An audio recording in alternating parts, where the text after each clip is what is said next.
Okay, we'll call the June meeting of the Hamilton Central School Board of Education to order.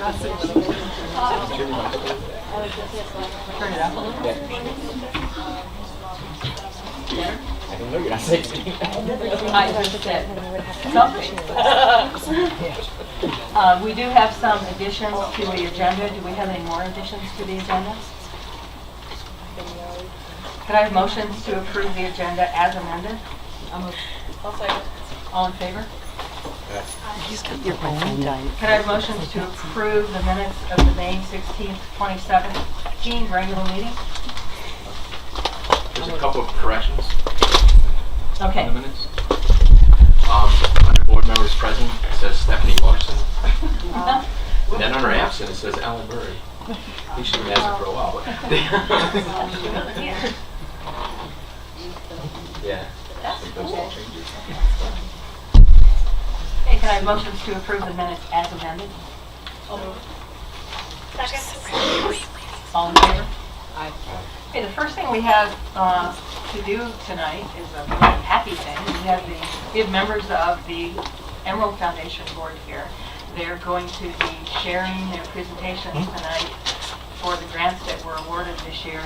And since it is 10 years, you guys have a 10-year anniversary, we would really like to thank you for everything you've done for this school in the last 10 years.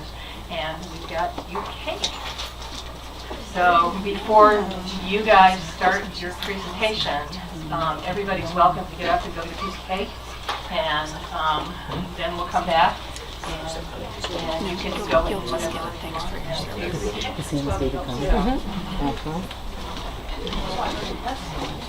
It's nice and good. They won't even say anything. Step up from the go see Lisa. No, because I think but it'll be good on you. But this gives you a chance to back out. We woo you. Well, I will when Kevin responds to my text email. You're going to have to wait loud. I will. Oh, no, she likes cake. Okay. Yeah. Does mom? I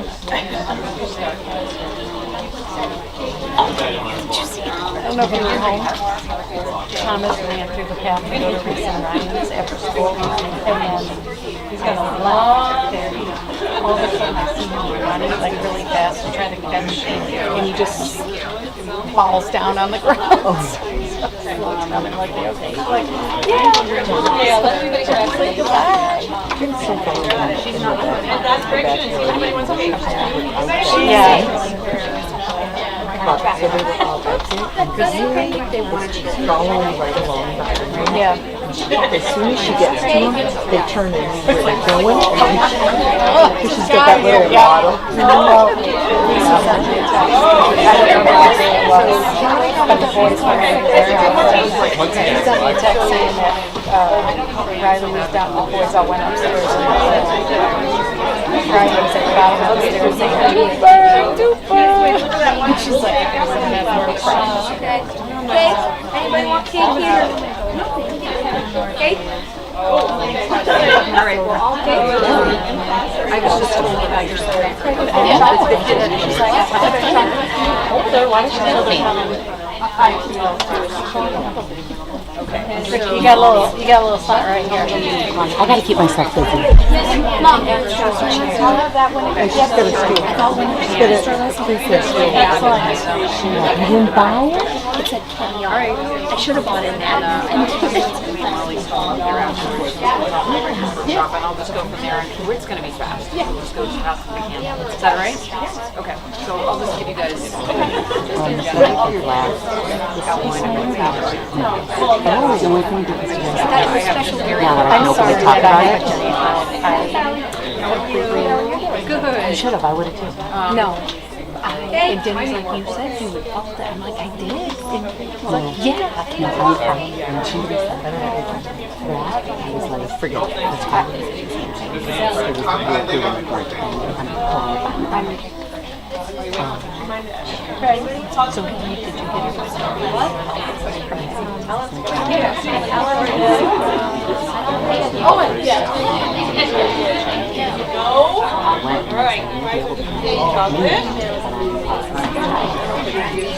I'm liking the hesitation. Everybody's like, maybe.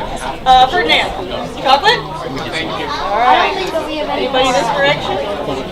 No? No one? Everybody for that one? You guys want one? No, thank you. Look, it's half and half. Well, I talked to Bill because Bill actually has to answer some of those. Okay.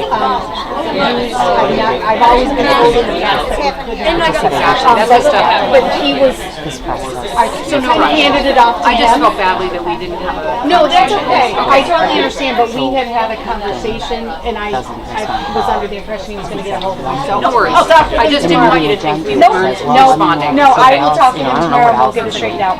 No rush. Okay. Because obviously this is. Right. Thank you.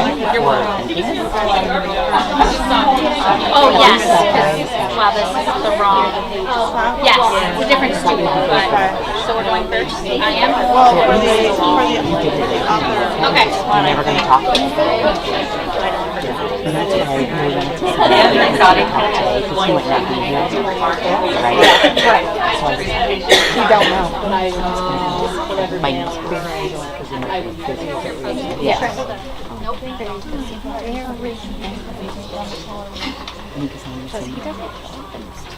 Everybody, I'm Andrew Coddington, and president of the Hamilton Foundation, and with us we have members of our board.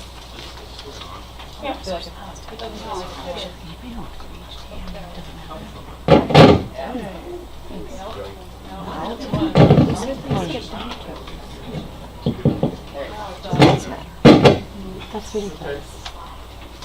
All right. Well, I'll just.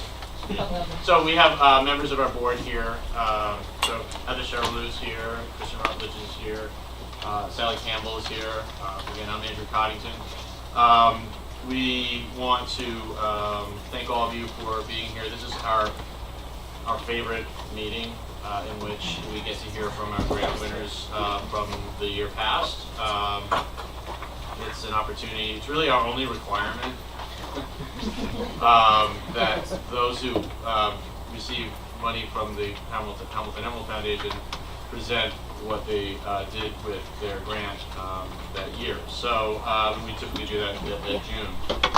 This is not about the foundation. This is really about the students. It's these are opportunities that they might not otherwise have a chance to take advantage of. It's about the faculty. Because by and large, a lot of these grants go to faculty, although sometimes to administrators, sometimes outside the school, but the lion's share of all of our grants have really gone to the school. And it's about our donors. I mean, we really can't do this without the support of the community. So I thank all of you who support the Emerald Foundation every year after year. As Terry mentioned, we've been in business actually 11 years. And over that time, we have granted $463,000 to the community, to the Hamilton Central School District community. So we're very proud of that, but again, we're very thankful to all of you for helping make that possible. This year, we granted $27,221. And those grants are listed here. And I think I'm going to stop talking, and we're going to allow our grant winners to start speaking. So is there an order? Yep. We're just going to go in this order? Okay. Sally has an order.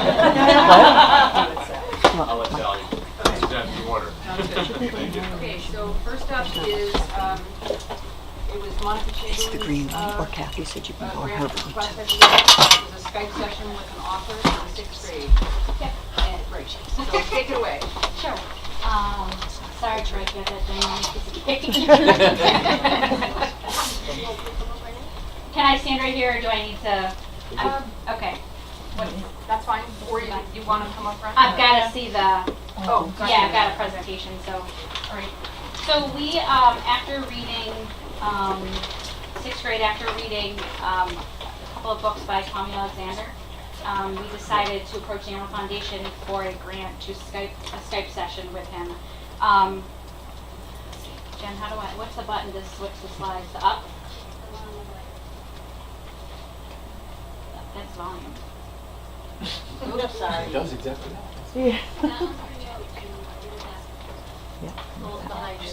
Oh. That would be this one.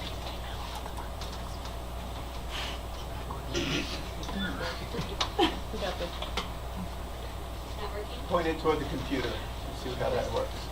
Do you want me to hit an Okay, arrow? please help. Maybe Jen. Yeah. Do I have to turn this on or anything? Oh my gosh, we need more training. We need more training. That's what I mean, I have to turn it on? It's just too much. There we go. Ah, You need to yes. catch that. Okay, got it. You need to serve it. Okay, so if you're not familiar with Kwame Alexander, all of his books are written in verse. So some of his books that we have read this year in 6th grade, Crossover Book, Playbook, and Animal Ark. Our purpose for asking to Skype with him was multifolded in that kids devoured his books. And also it helped with our writing curriculum in that he writes in verse. So it fit in perfectly. He wanted in his 20 minutes students to ask him questions, so it was a really great opportunity to go back and forth and have a conversation with him. A couple of those sample questions were, why do you write in verse? And his response was, why not? Poetry is beautiful. He was quite the character, so he had us very entertained. So kids asked him some great questions, like why was crossover rejected 20 times, so they did their research. He told us that he had several different endings to that one book, and that he rewrote the ending 25 times. So his big takeaway was really that your writing isn't perfect on the first shot, or even the 24 shots. Here's just some pictures of us Skyping with him. Kids went up to the computer and asked him questions directly. There he is again. He knows Cornelius. They're friends, so that was a good connection for us from the Teachers College, so that was great. His advice to us was to try these things in writing verse, rhythm, metaphors, similes, white space, which if you've seen any of his writing, he does a wonderful job of using the space, repetition, and few words, which the kids really like that part. So our big takeaways, we liked his books because they were relatable, and so was his advice. He found inspiration for him. He said he would go and sit in Panera, and that's where he did most of his writing, so that was kind of funny. And that we should not get discouraged if our work isn't perfect on the first shot, and that, believe it or not, writing can be fun. So here's our schedule of how we tried our writing in verse. We started out with our personal narratives and thought about how we could take that through the process of poetry. So we had tons of fun talking about that. There's students working. And last but not least, Craig is going to share his verse, and I have some books to share with people too. So take it away, Craig. Oh, Sure. Sure. Why don't you go up to the stage? Great.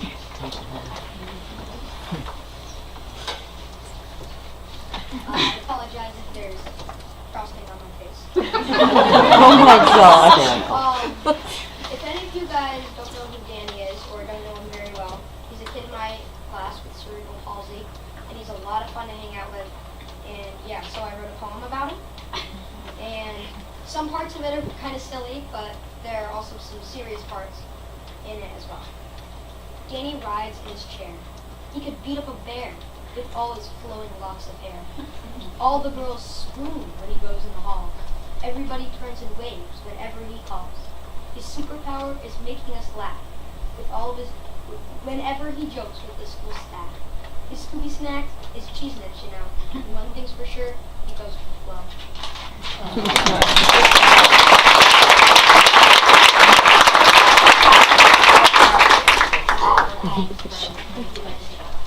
You're welcome. No, I really do have next. Next up is Carrie King with, we have several students who received scholarships for the Euro trip for spring 2018. So I'll let Carrie introduce people.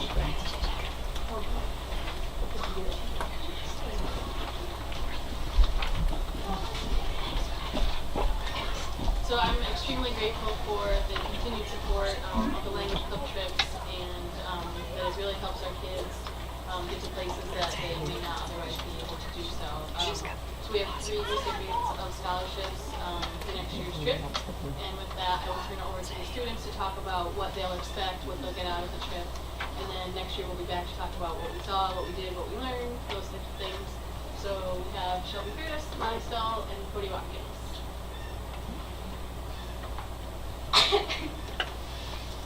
Hello, my name is Shelby Curtis, and I have the opportunity of a lifetime, and it starts here with you. I would like to take this opportunity to thank the Emerald Foundation for the scholarship. Without this $500 scholarship, I would not be able to travel to Barcelona, Spain, Venice, Italy, and Paris, France, where I will be able to practice my Spanish in a real-life situation, understand and experience 3 different cultures that I am not familiar with, and to be able to say that I, Shelby Curtis, at age 17, will have traveled around the world.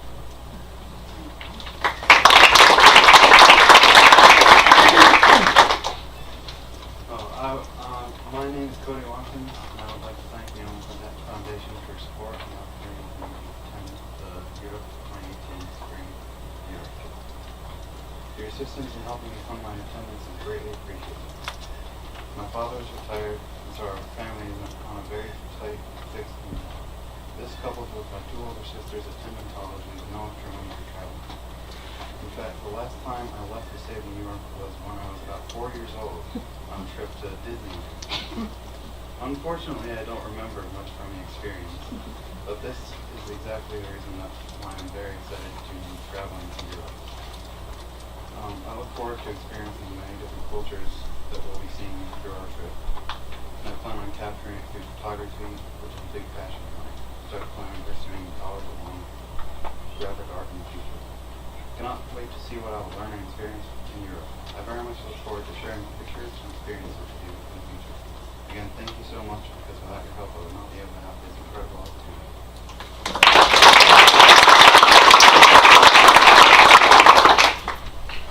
Growing up in a small town like Hamilton, I don't get many opportunities like this. Instead of going to Canada, even though we go to Watertown, which is very close every single year, Greenwood Mom, I've been to Canada only once when I was 3, and I don't remember it. I have never had an opportunity like this, and without the Emerald Foundation, I probably never would. I cannot afford it on my own. I'm very, very lucky to get the opportunity to go.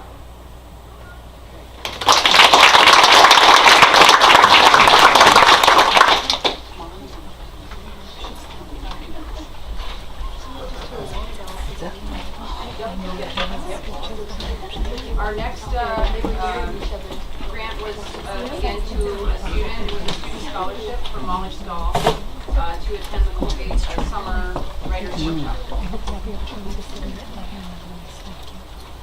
Young Writers Workshop is a 1-week workshop in August that invites different authors and just many different people from all over the state and more to learn about and improve their writing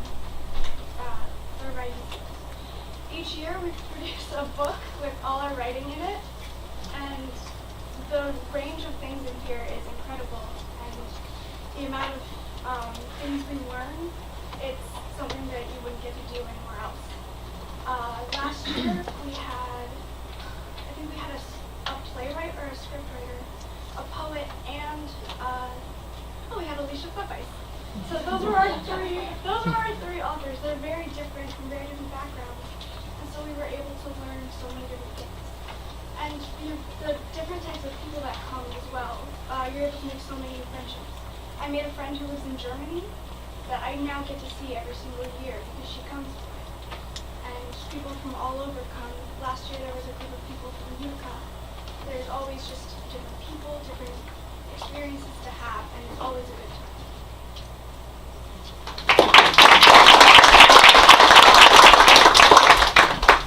Thank you. Next up, I believe we have one of the stars of Greece here to talk about the Masters grant, which we provided them a couple of $1,000s every year to support the musical. Ella Skinner. Oh, and by the way, the musicals were also supported by Sigma Chi, the Colgate Foundation as well, so we partnered with them. Right. Right. They provided 75. It's a $7,500 grant for 3 years. Right. I actually wasn't aware of any of these grants before this, so this is good that I know about it now. But, so I'm just here because Ms. Moran couldn't be speaking on behalf of Hamilton Massacres, and we just wanted to show the gratitude that these grants are, they basically provide money for the musical to have live music at like a live pit during the musicals, and I just want to say from personal experience that having a live pit during a musical is so much nicer than having to deal with like a CD or a recorded version of a karaoke track, because if you were to mess up during a song, there's just no like jumping back in at all if it's a recorded CD. So having a live pit is very important, and I don't think it would be possible without the money from the foundations. So.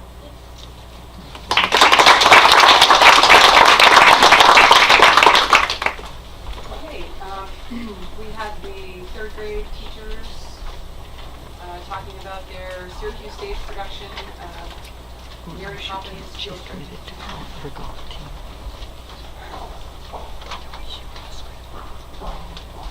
I have a spiel of which I'll talk to you.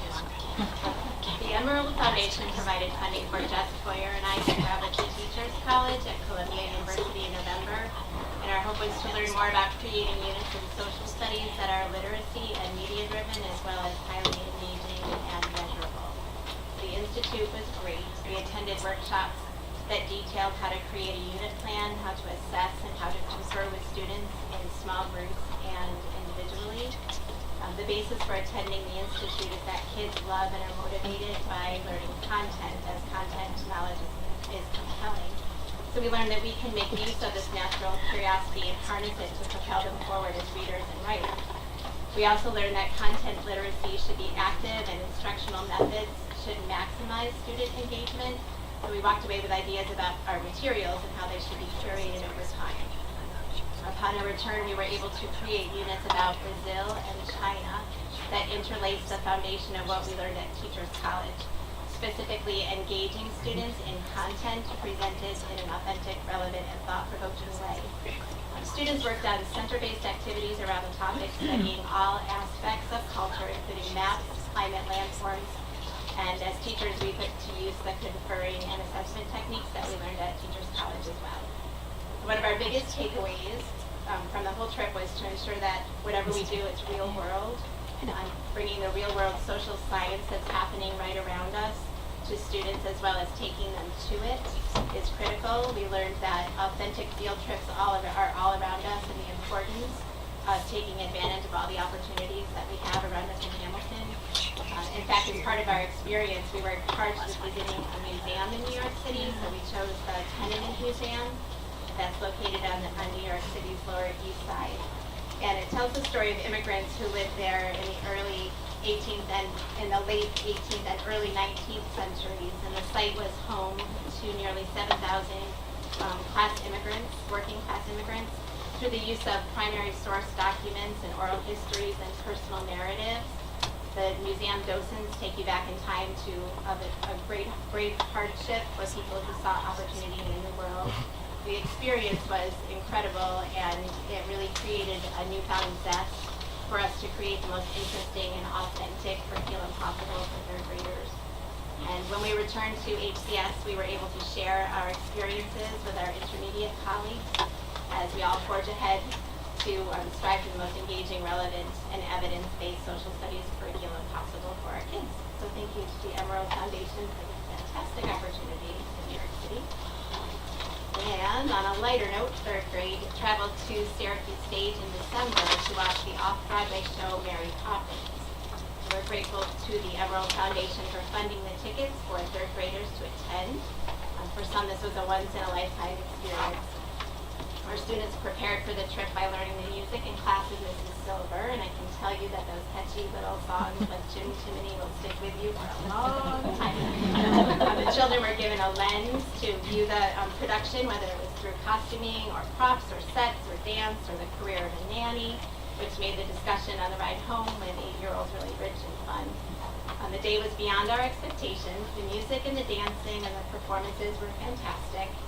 And as cliche as it sounds, the kids really sat in the performance wide-eyed, just watching the magic of that whole story unfold. It was really great. The production was a terrific springboard into our character studies unit for reading. It was a good entry point for luring children into fiction, and then teaching them to closely observe characters and make predictions and sharpen their skills in interpretation. And finally, the production helped our students study the emotion of characters and become more in tune with setting and story development, structure, and interpretation of story. So on behalf of Jessica and all of the third graders, thank you again to the Emerald Foundation for that opportunity.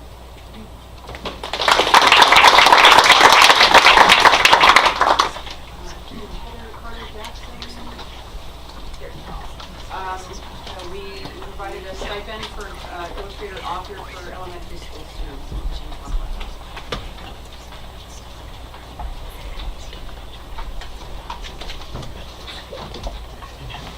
So this year, the Emerald Foundation provided funding to the elementary school to invite 2 authors to our school.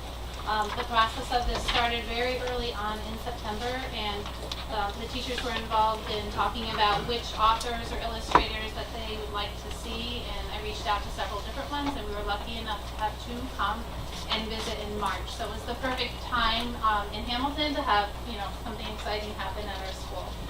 The first person to visit us was John Stephen Gurney, and he came from Vermont. And he has written a variety of books. He's an illustrator as well as an author. And so from a preschool level book, a kindergarten level book with dinosaur training, he also does a lot of illustrations for chapter books, reading A to Z mysteries, which were really popular in the 3rd grade and 4th grade. And then he also, his newest venture is in graphic novels. So that was really fun to see the variety that one person can do from illustrating to writing. And our second author was Kevin Kurtz, and it was a very different experience because he's a nonfiction author, and his background was in science, and so he told some amazing stories about his time spent on some different science locations, and he spent some time on a ship out at sea, and then he has written a lot of, like this one's A Day in the Deep, but he has about, I think, 6 to 9 different nonfiction books. So it was a very nice variety, and it really touched and connected with a lot of the different students. So both of these literary professionals spent a day with elementary students, sharing insight into the writing craft and offering students a chance to ask questions. So one of the nice things was we met in smaller groups where the students could really interact with the authors and ask questions. John did a lot of drawings and sketching, and the kids really enjoyed that. So it was more kind of a connection that they were able to make. Before the authors came to visit, the students read and studied their books in order to have the background knowledge to really engage in some rich conversations. So they had some understanding of what the authors were, a little bit about their background. Some students actually wrote letters to the authors before they came, and then John Stephen Gurney took them back with him because he didn't have a chance to read through them. But it was literally, I think 2 days later, we got this amazing email, and he had answered all of their questions. And so that was another powerful tool just to show students that they can really make those connections with different people. And they were surprised at the responses to their individual questions that they had asked. At the end of March, we then had all of the students in pre-K through 5 had the opportunity to assume the role of author and or illustrator themselves. And one morning, we had a writer's celebration in the elementary where the entire school went to different classrooms and shared their writing. We picked out some pieces that they liked. I think 5th grade wrote specifically for an audience in a younger grade, so that was kind of a neat piece for them to say, who is my audience and how can I develop a book myself that would work for this particular age group. So we spent, I think, an hour or 2 around the school just sharing our work and interacting with grades that we might not normally get to do. And they also had lots of feather pens. So if any of you are parents and they came home with a feather pen, then that was us. So I'd really like to thank the Emerald Foundation for providing the resources for this. I think that as a reading teacher, it's so important for students to see that connection, that what they're working on right now can take them different places. And this whole month, from having the authors visit to having the students become the authors and illustrators, I think really helped them to see that. So thank you very much.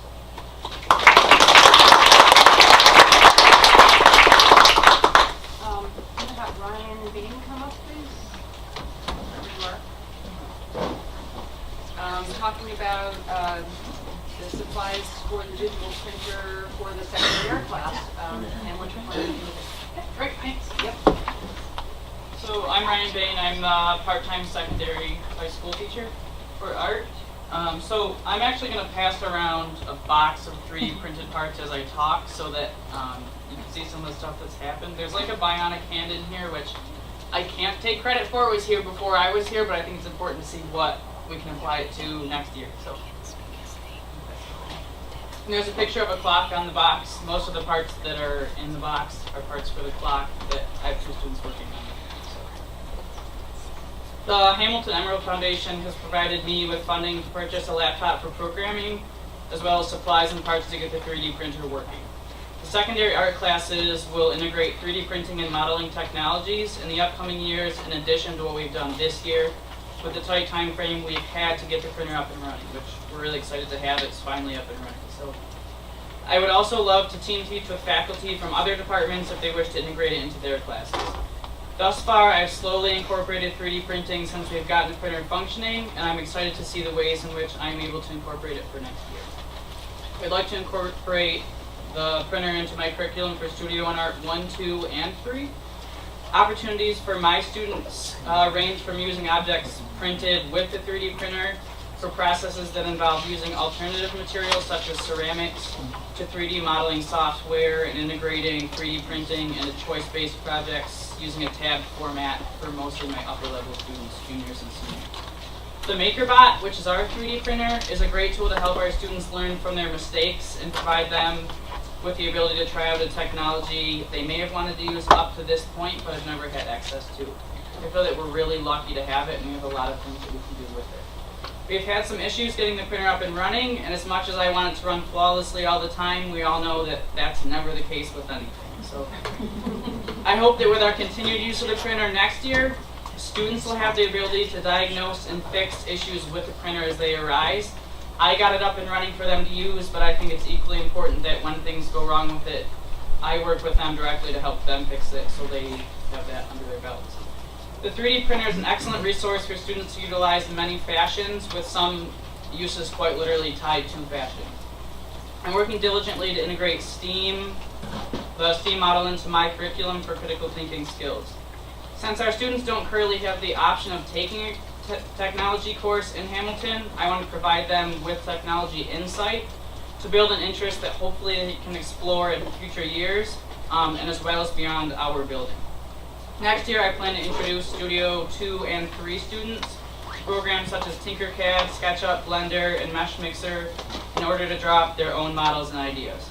We're still anxiously waiting on the pending order for the laptop that came through the grant, and as soon as we get that, I want to get the software on that and get that running. So several of my students are already familiar with the software Tinkercad and have planned to integrate it into their own assignments, mostly my seniors and a few of my juniors.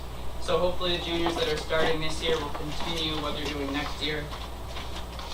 I have a junior right now interested in game and animation design who's been working on developing a game character two-dimensionally in pen and ink, so that when we move forward to the 3D portion of it, he's going to be able to use the stages of design, which are plan, design, build, test, and refine. So he'll have the drawing, and hopefully next year he'll have the actual model, which will be awesome. I have several students interested in consumer design, products such as furniture, and in this case clocks, which are the parts that are floating around. A pair of students have rendered an idea to 3D print internal clock parts and build the housing out of wood to create the finished product that is actually a working clock. Another group of my seniors have been working on building furniture out of cardboard and foam core. Some of you might have seen the foam core chair at the secondary art show. It was down in the lobby. And they just finished a table, so that's pretty cool. They would have liked to use 3D printing methods to design furniture and test the aesthetics using a maquette before actually building a new chair. The application of digital 2D and 3D rendering are endless, and for the majority of my students who choose to design their own projects, the 3D printing technology that we have, I really find indispensable. It's applicable to all things art, design, engineering, and manufacturing. In the future, I hope that we can implement the technology into potential courses like design drawing for production, a digital applications course, and potentially a graphic and consumer design course. So I want to again thank the Emerald Foundation for the money, and I'm excited to see where we can go with it next year.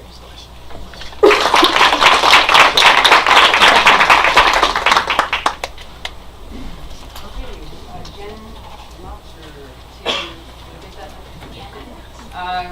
regarding the funding for infrastructure. So, take it away. So we're going to talk very briefly about exciting infrastructure. Really fancy course switch.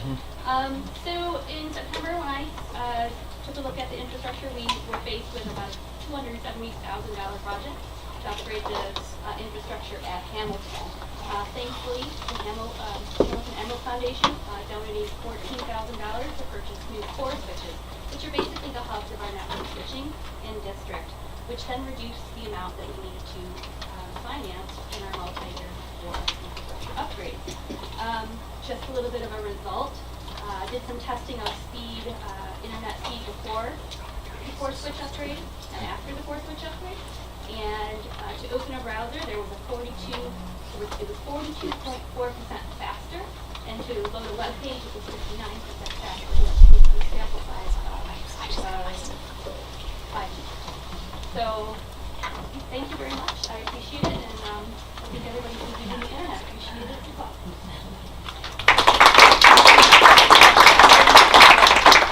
Last but not least, Bill Gal's going to talk about the summer academies. Yeah, Last thank you. is coming up. I'll include Kim and Jamie.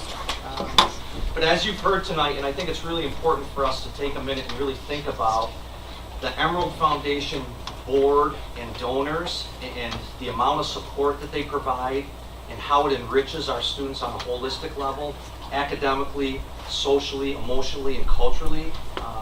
And I say this every year when we do this. When Kevin and I go to regional meetings, they always ask, how do you do what you do at Hamilton? And part of the reason is the support of the Emerald Foundation. So thank you for that. It's very much appreciated. So the Middle School Academy is a 3-week summer academy that allows our middle school students who struggle an opportunity for some more growth throughout the summer. And this is the 4th year of our academy. And I want to share some data with you because this data will show how much value it adds to our middle school students who struggle. Last summer, we had 18 students who participated in the academy. Out of those 18, through formative assessments and the assessments that Kim and Jamie and Monica, who participated last year, put together, 75% of those students demonstrated improvement in math and problem solving. 86% of those students showed improvement in writing. This is a 2-year analysis. Of the students who attended the academy, 15, 16, 16, 17, and then returned to HCS in the fall, 100% improved a grade in at least one core subject area that they had been failing prior to the summer academy. Additionally, 77% of those students improved grades in all of their core subject areas they had been failing prior to attending. And 77% of those students changed at least one failing grade into a passing grade during this academic school year. So that's outstanding. So good work by our teachers, and I'll let them talk a little bit about last year's academy and a little bit of what to expect for this year. So thank you. So Bill kind of said a little bit what I was already going to say. Sorry. So the goal of the middle school summer academy is to prevent regression of skills for our struggling and identified learners. Students are practicing and we are reinforcing material that was previously taught during the school year, hoping to bridge the gap from summer break to the next school year. And again, we'd like to thank the foundation because without your support, we wouldn't be able to do this. So we just wanted to run through briefly what a typical day in the summer academy looked like. Started off with taking attendance, We were to get the kids kind of warmed up with the day for some grammar and math review. Our focus has been really over the past 4 years, ELA and math. So that was where we spend the majority of our time. So if any of you have read the book Wonder, it's amazing. And if you haven't, you should, and all of the books that come after it. So we were able to read that book within 3 weeks, and actually probably could have finished it sooner. We were able to use that text to complete the signposts, which we have presented on before. And from there, we focused on literary essay and the structures of our literary essay format. And so these are some of the things that we did with Wonder: literary essay, mind maps, and lots of discussion, because you know the book, there's lots to talk about within Wonder. Math is a little bit trickier only because of having many different levels within. So we broke the kids into 3 groups based on their needs. This was based on an assessment that we started the year with. And then at the end we did daily math instruction, and then of course assessed at the end. We each had our own math group. Kim focused on integers, graphing points. We all students improved at the end of the 3 weeks. We had 2 6th graders, 2 7th graders, and 1 8th grader within that group. I focused on the same thing. I had 5 8th graders, 1 7th grader, and a 6th grader. My main focus was rules of integers, basic operation with fractions, which you can never get enough of. Students who attended the summer academy on a regular basis improved. Those who did not attend regularly did not. And we did have some students with attendance issues as well. Monica focused mainly on fractions. She had mostly 8th graders and 2 7th graders. Post-assessment again showed showed improvement. Yeah. So thank you again.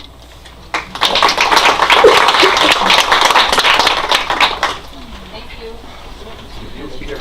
you. Thank you again. And one thing I know about the Emerald Foundation is that out of any foundation I know about, there's a really short line between money coming into them and money going out into the building to do something really good. So we can't thank you enough.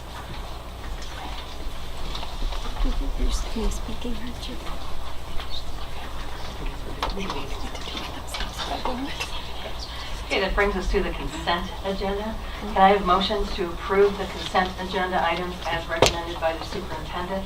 And these would be items through 4.1 on the agenda. I'll move. I'll second. Is there any discussion? Yes. The treasurer's report, is this typically where we're at this point? And what other expenditures are we expecting for July 1?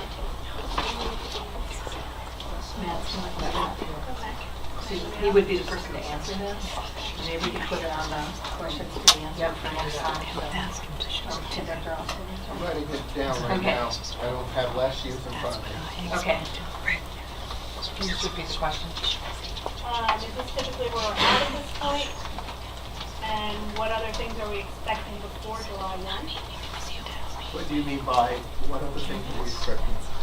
Are we expecting anything else to come in for the treasurer's report?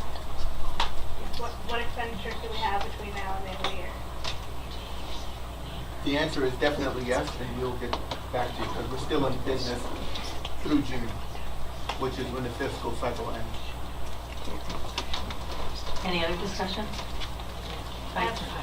Okay. I have questions on cafeteria report. Again, probably can't be answered now, but how are we situated? Have parents been notified of where their accounts are sitting? And how do we get money if the accounts are not or are in deficit? What's the plan for that, and how are we finishing out the year? You're going to No, it's scribble. Oh. I'll send it to you. Okay. You're fine. Just want to make sure I get it right. Any other discussion? I have a clarifying question on that. Michelle, when you say how are we finishing out the year, are you asking in relation to being in the red and the black, like the controller? More of the student account. So, like, I know my son I sent in a check. I have no idea what his account's at. I probably should as a parent, but I don't. So, where are the other parents on that? And how is the school situated if to finish out the year so that student accounts are actually paid out. Thank you. So if I owe you money, I should know that. Kind of where I sit when I want it. Thank you. Yep. Okay, I have one item just to mention. This is the second read of policy 5500. There was one word change. Last week it was suggested that we run it by Bill and Matt again, which I did. And the only word that was added was practice. So that's the explanation for that. Any other discussion about the consent agenda? Okay. All in favor? Aye. That brings us to community participation, and we'll start with the follow-up questions, and Stephanie has those. Right, so these were on board docs. I believe the only one that we really needed to discuss was that we did find out that there was a single Smart Schools Technology Committee meeting that was held on October 13th of 15, which, according to a few people that I spoke to, just kind of addressed the complexity of accessing funds. And then the committee did not meet again until our current committee began meeting. So that was under Travis's question. He's not. Yes. Hi. In the nosebleed, I'm sorry. We're early. So there's that follow-up for you. Thank you. We have a teacher presentation tonight. We have community participation. That's at the end. That's at the end. General public's at the end. Is Harry? It's disbanded. You're right there. Okay, Harry Jarko will be presenting his summer curriculum project for current affairs. Good evening. The current affairs course, Kathy Sabino started it, and I took it over when she left. The course has traditionally been 1/2 year of foreign affairs and 1/2 year of domestic affairs, but since it was an election year, we started with domestic so that we could cover the presidential election, and we did foreign affairs for half of the second half of the year. I requested the grant support because I wanted the course to be more than just a current events class. I wanted to provide students with the opportunity to examine how media outlets frame the news, to help them develop a critical eye when reading the news, to understand the concept that all reporting is subjective and written from a point of view, and less politely, that all reporting is biased, but in the non-negative sense. Most of my summer preparation involved meeting with and talking with Colgate professors in the political science departments and the history department, and then reading and gathering a lot of resources about how to frame the analysis of reporting. What I settled on was an introductory month during which we explored the concepts of liberalism and conservatism. I gathered materials on what it meant historically to be a liberal or a libertarian, and what it meant to be a conservative. So in the first month, we read about how the definitions of those terms have changed in the present, and how to place the Democratic and Republican parties along the left-right, liberal-conservative spectrum in terms of social, cultural issues, economic policy, and foreign affairs and national security. In order to broaden the exploration a little bit more, and to preview, because they're juniors and seniors, the kind of analysis that they're likely to see in college, I also prepared a series of readings from classical philosophy, readings from Locke, Rousseau, and Hobbes, that frame the liberal-conservative debate in terms of one's view of human nature, whether one man is fundamentally evil and the world a dark and dangerous place, the assumptions that underlie conservative thought, or whether man is born a blank slate and both character and society shaped by our physical and cultural environment, the assumptions that underlie liberal thought. The remainder of my summer preparation was framing a way to apply that background to the upcoming presidential election. I generated a series of activities whereby students were required to examine the platforms of the Democratic and Republican parties and analyze them for consistency along the liberal-conservative spectrum. Once the candidates were actually nominated and on the campaign trail, we continued to examine their statements and positions through those criteria and to examine consistency of approach. Secondly, we consistently read articles, mostly op-ed pieces from a variety of outlets, especially the New York Times, Fox News, CNN, and the National Review, and similar, but those are the main ones that were sort of go-to, not quite Breitbart crazy, to examine how the different media report the same events. And so we would always try to have an event. What did the Times say? What did Fox News say? What did CNN say? What did the National Review say? And some of those outlets are strong on foreign affairs. Some of those outlets are strong on economics. And I tried to structure a balance so that they understood that a liberal, to be a social liberal, is different from being an economic liberal. And even social liberal breaks down into a variety of categories.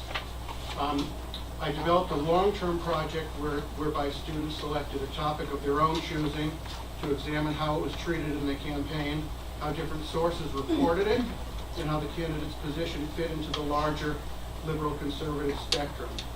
Students selected transgender issues because that exploded at that time, privatization of prisons as a way of examining the notion of public versus private operation of corporations and facilities. Right now, we're looking at Trump proposing the privatization of infrastructure. And so we talked about that today and related it back to what we looked at on prisons. And privatization of the space program. Then two other students looked at stem cell research, abortion rights, and the relationship between one's beliefs on stem cell research and abortion rights. I planned similar long-term projects for the foreign affairs part of the course. And in that part of the course, students looked at the Palestinian crisis, Russian interventionism in Ukraine, and climate change, and again, place those issues across the conservative versus liberal perspective and the U.S. place in the world. And that's how I spent my summer vacation.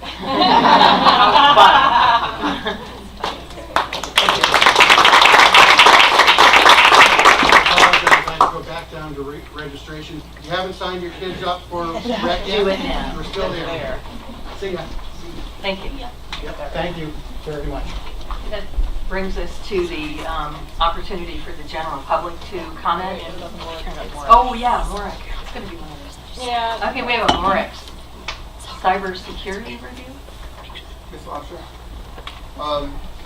She looks... No, it's fine. Okay. Because you're going to have questions that she has the answers to. We talked about it earlier. Relax. Okay. So, and I'll start off. I'll come up. But we talked about it earlier. So what you have, as you know, we had a data breach earlier this year. In March, I notified families. The MORIC is in effect the authority in the region in terms of technology. They serve over 50 districts in central New York. And the appropriate thing to do after you have a data breach and after you've learned as much as we've learned as a community about our technology and some of the issues we've had is to do a cyber review. This is not one of the, well, I guess we could go to private companies and price it out. And if the board wants me to, we can, but generally speaking, you go to the MORIC, they will have the best price and it's aidable. So what you're looking at in section A, this is what we talked about. Could you take it over? Sure. So cybersecurity review, the first thing in section A would be the systems consultation based service for network Active Directory.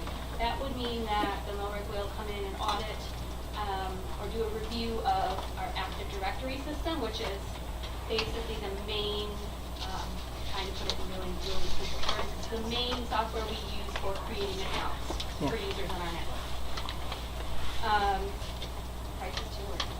No, that's self-explanatory, and then the days.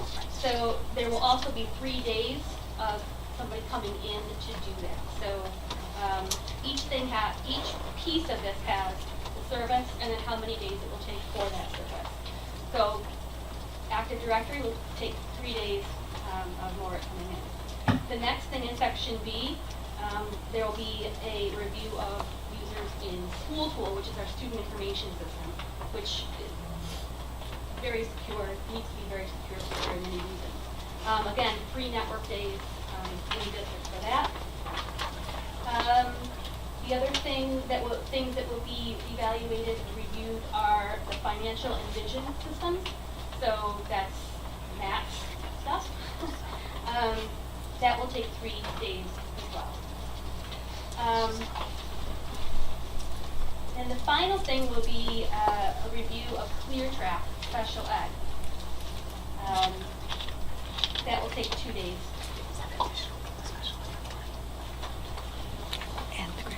So what do you expect as a result of each of these things? What do you anticipate as a result of each of these things? It's a very basic result, finding out who's in our systems that shouldn't be in our systems anymore.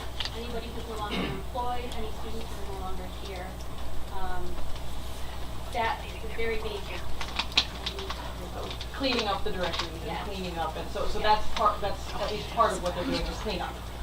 Are they gonna identify weaknesses? Well, and then they'll have recommendations of things that they think we should do. So one of the things that, and I'll give you an example. They could go in our email system and say, you probably want to do something more secure than Google, right?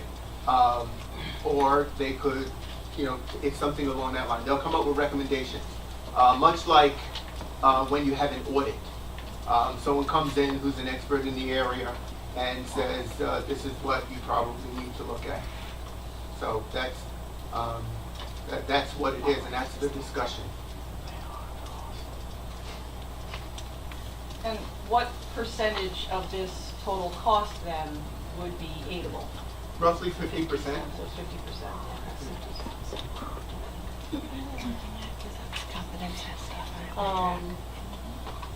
Do we know if there are other districts that the MORIC has done this for recently, locally?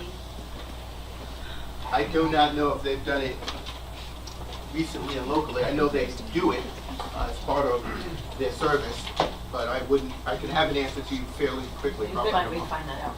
That's Is fairly there- quick. Is there a value in talking to another district who has done this recently to see what their opinion of the process and the outcomes and the results were? I guess my question, I don't know.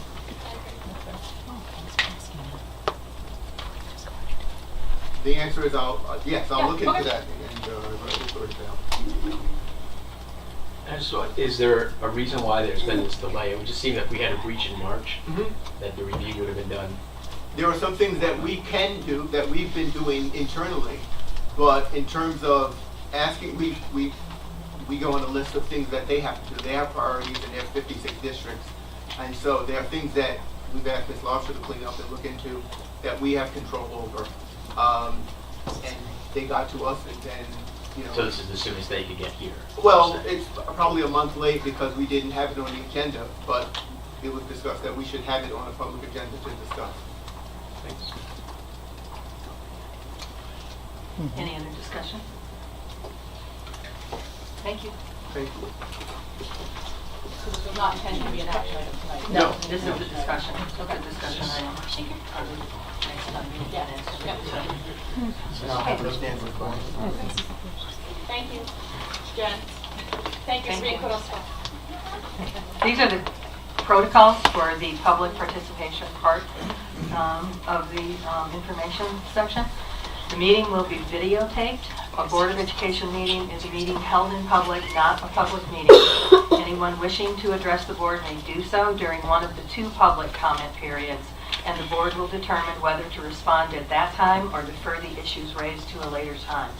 Anyone addressing the board is asked to state his or her name and use the microphones provided for audience members so that those unable to attend meetings will be able to hear what transpired. All speakers are to conduct themselves in a civil manner. The board will not permit discussions of individual district personnel or students in public sessions. The board asks each speaker to be concise and reserves the right to limit the amount of time for each speaker to 3 minutes. Any questions should be directed to the board, not to administrators or other staff members. It is up to the board to determine what is appropriate to discuss and distribute at its meetings. Anyone wishing to address the board can just...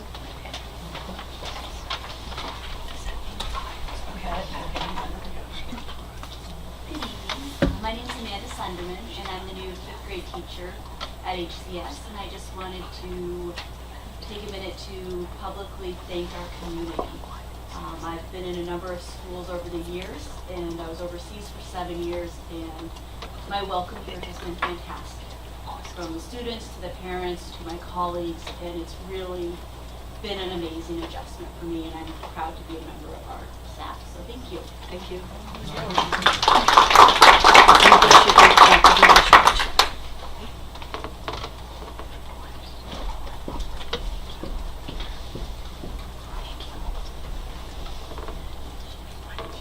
Hi, I'm Lee Hope. I have a second grader and a fourth grader here at Hamilton.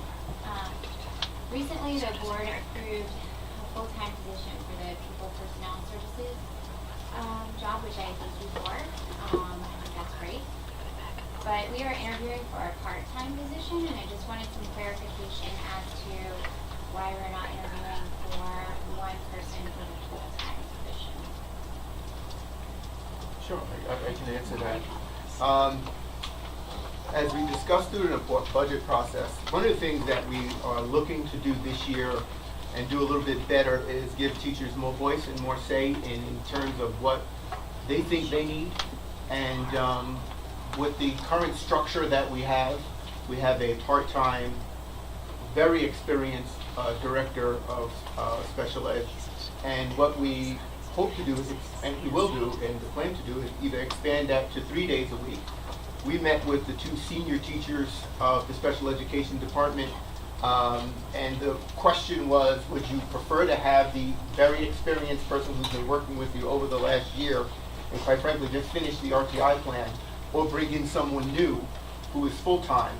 And it was clear to us that the recommendation would be, if you can, do the experienced person who's been working with us, and bring that person in. And if we can't, then go to the full-time position. Because the challenge for any department, is, particularly in this case the special ed department, is there's been a lot of change, and we're in the process of a lot of change. So that was the result of that meeting. I shared that information with the board, and it's something I could live with. It's not a financial decision to look to keep someone on 3 days. It's really what the teachers, the experienced teachers that we spoke to, expressed to us in the meeting. So it's a weighing. Do you bring in someone new who has to learn the culture of the organization and the initiatives that are underway, or do you increase to 3 days a week for the experienced person who's got a lot of experience in this? So it's either a 3 days a week or a full-time.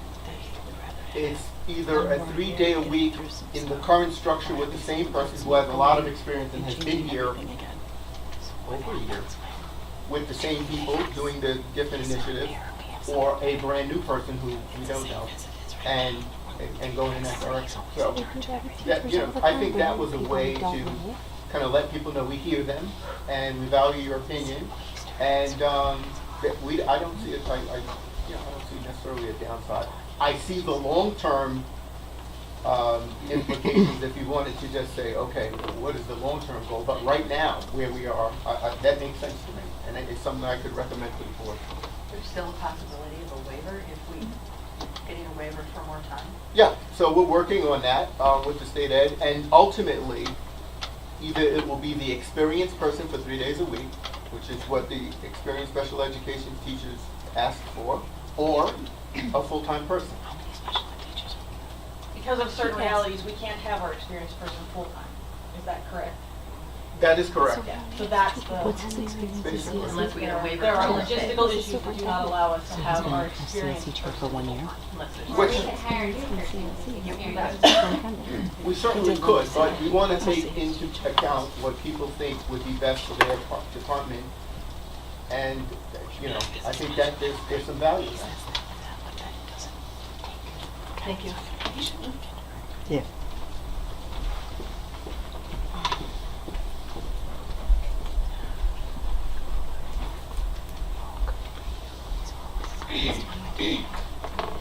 Hi, my name is Sarah Sparber.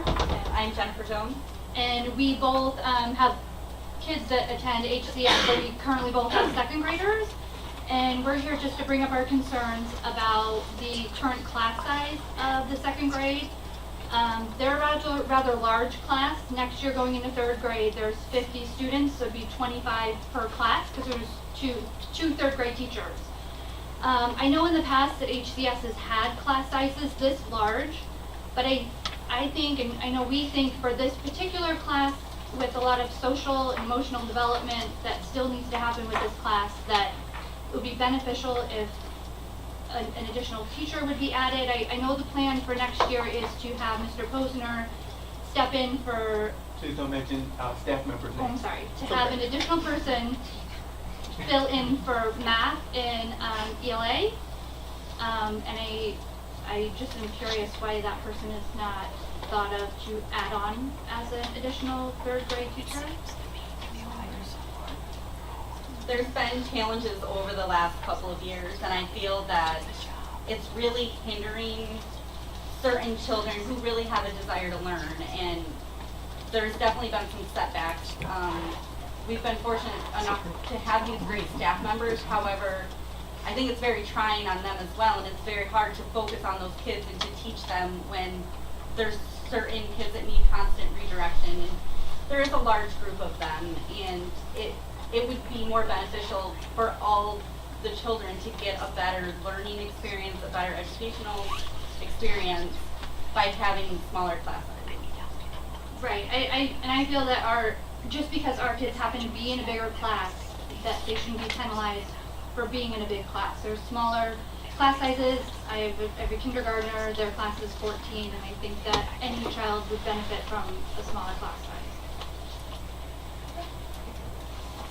Do you want to say anything, Principal Alex? Sure. Okay. Sure. Okay, could you come up? Sure, come in there. Go all through it. First off, I want to say I share your concerns. It's been a concern of all of us and the staff throughout the year. We've had lots of discussions throughout the year about staffing for next year. That started early in February when we started to realize that the numbers were going to be high. And next year's third grade, but also in next year's kindergarten class as well too. So we started looking at the dynamics of each of the groups. And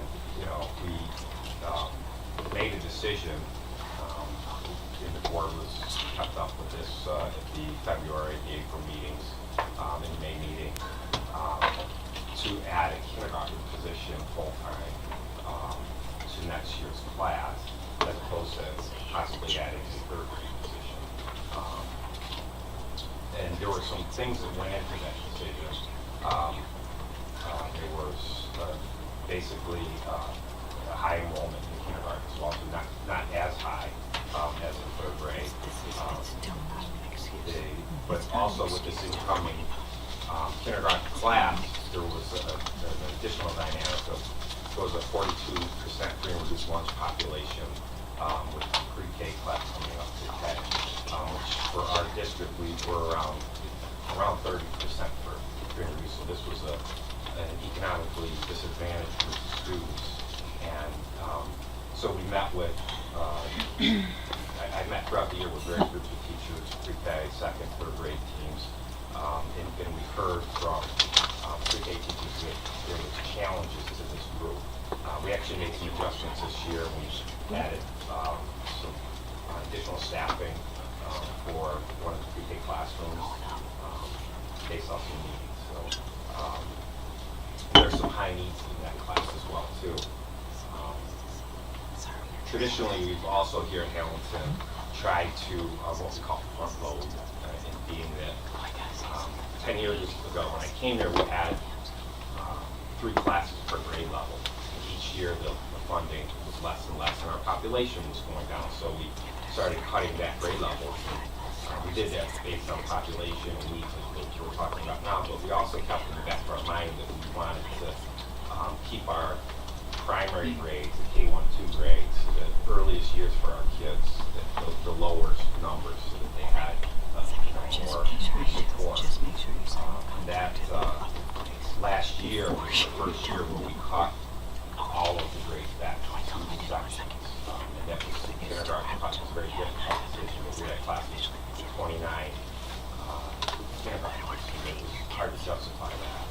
With this year's incoming class of currently 40 kindergarten students, and typically with kindergarten we do receive over the summer because there are many new parents who have kids that are registered through the summer, typically 2 to 3 to 4 students register over the summer, so I'm anticipating more than 40. Okay, but it could possibly. But, so, you know, having that in mind for kindergarten, and also in mind that we, you know, adding 2 new positions to the elementary, we added a whole position to third, a whole position to kindergarten. With the strain that we put on the budget would be immense. We're adding positions in a time when we don't really have a lot of extra money. We really don't have any extra money to be adding positions. It really was only made possible by Mr. Dowson actually making some arrangements in middle school, high school, so that we could actually take on an extra position in the elementary. So, having said that, we do recognize we have a high enrollment in 3rd grade. Currently, there's 49 general ed and 1 special class, 50 students. We had discussions with the 2nd and 3rd grade teachers, and discussions in faculty meetings in February and April. Also spoke with my steering team in April as well too, and the board of that along. And we decided what we would do is that this year we have a teacher that is a half-time 5th grade and half-time AIS math support.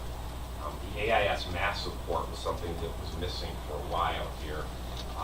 We had it about 5 or 6 years ago, went away when funding really dried up.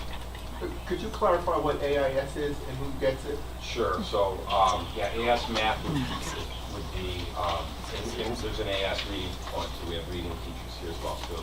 It would be teachers that provide supplemental or extra math support for students who are below grade level in math. So, is this your idea? To AIS math? No, no, you gotta. We're required by the state to provide services for students. In fact, if if students receive certain scores on certain statewide tests, you're required to provide these services. Okay. But yeah, it's a requirement that we have to have. And what we've been doing for 5 years was requiring the teacher to provide this supplemental support, which is not good. Teachers speak on that. So we brought this extra.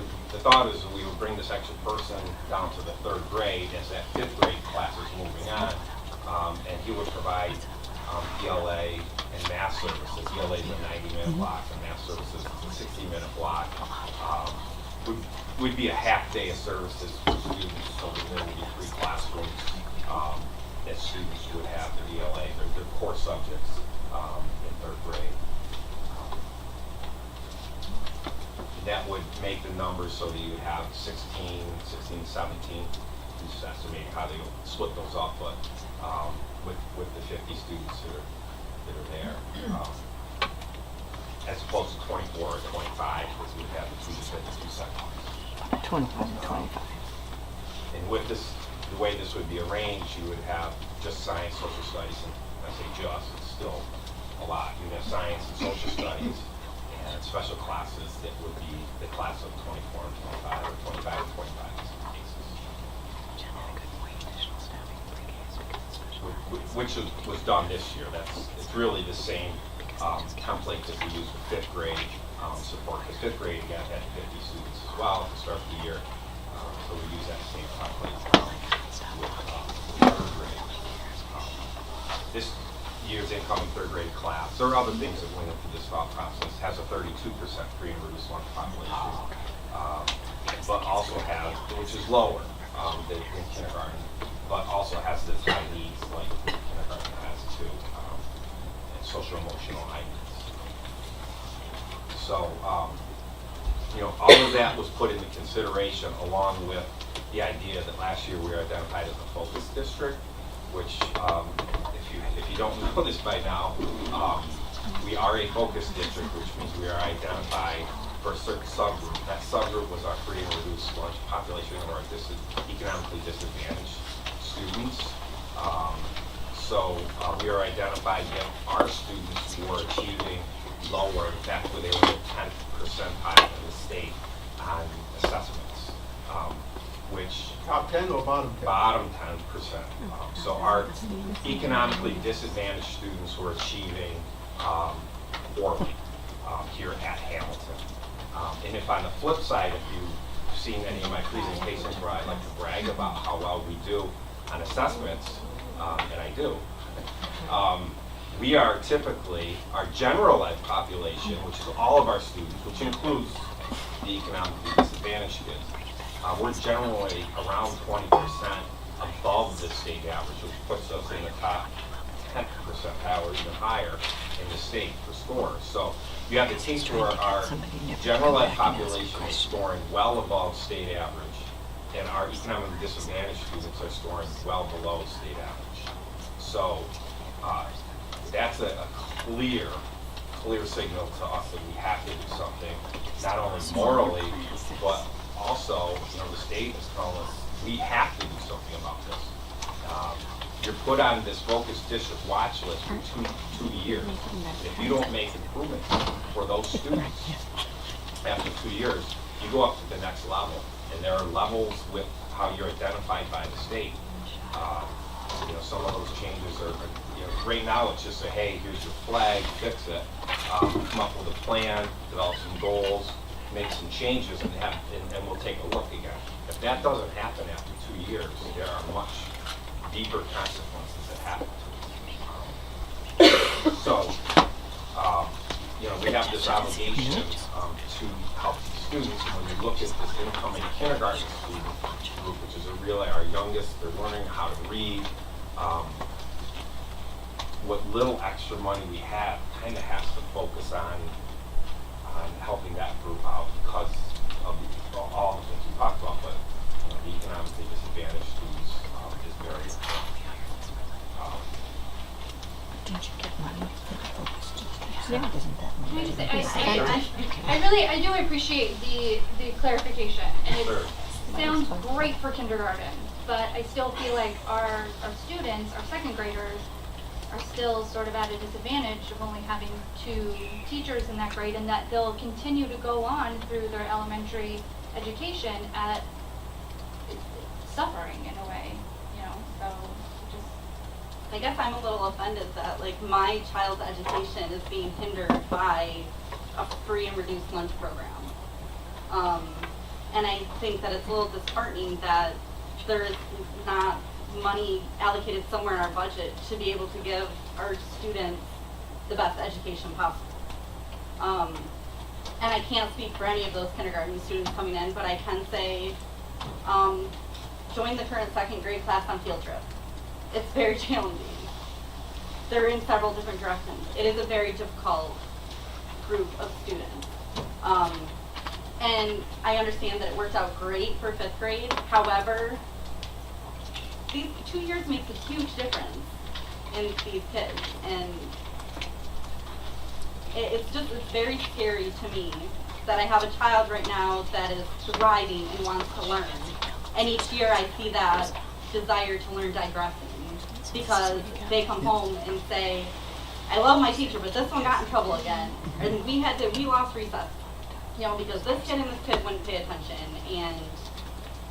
And my heart kind of breaks for these teachers who are really just trying to give all these kids a fair education. And the cards that they're being handled, it's virtually impossible to make that happen.